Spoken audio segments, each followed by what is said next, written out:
viens de Picardie à la base, donc c'est assez éloigné de l'Ariège, c'est vrai.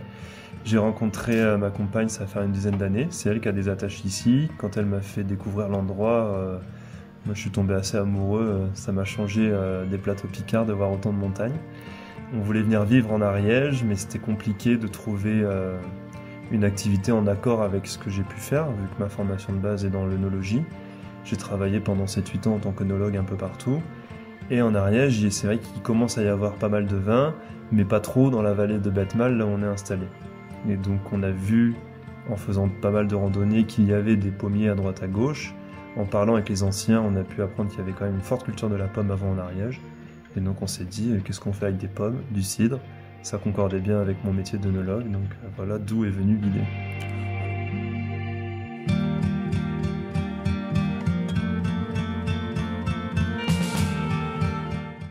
Quand j'achète un vin, un cidre ou une bière, j'essaie d'acheter la chose la plus cohérente avec la vie que j'ai envie d'avoir à côté. Donc j'ai envie de travailler de la même façon. Donc c'est des pommes qui viennent d'Ariège, qu'on ramasse à la main, qui sont en bio, qu'on va stocker pendant plusieurs semaines pour atteindre un degré de maturité optimale de la pomme, pour avoir le maximum d'arômes et de sucre. Et ensuite, en termes de fermentation, encore une fois, je travaille sans sulfite, sans intrants, sans enzymes, en régulant ma fermentation juste avec la température, pour être vraiment le plus proche de l'expression du fruit. On a des grosses cuves parce qu'en fait la pomme on n'en a qu'une fois par an, comme le raisin, et donc il faut pouvoir stocker ce jus dans les cuves pour pouvoir le faire fermenter comme il faut.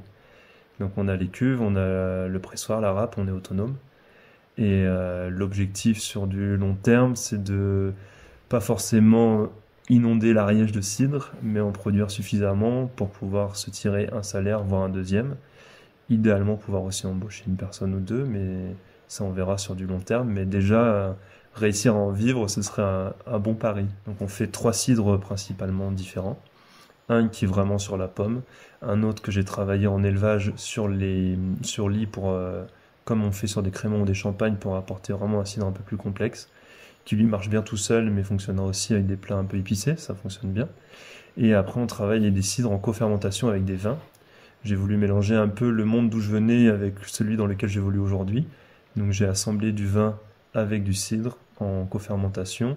Ça fait des profils un peu plus tendus, plus acides, qui marchent très bien avec des fromages de Betmal par exemple, des poissons, des viandes grillées. Je pense que ça peut avoir sa place, mais il y a un travail aussi de discussion et un peu de pédagogie aussi pour faire comprendre aux consommateurs la façon dont on a travaillé ce cidre, expliquer pourquoi il est différent des cidres qu'on peut avoir l'habitude de trouver dans le commerce, qui sont quasiment très souvent pasteurisés, gazéifiés.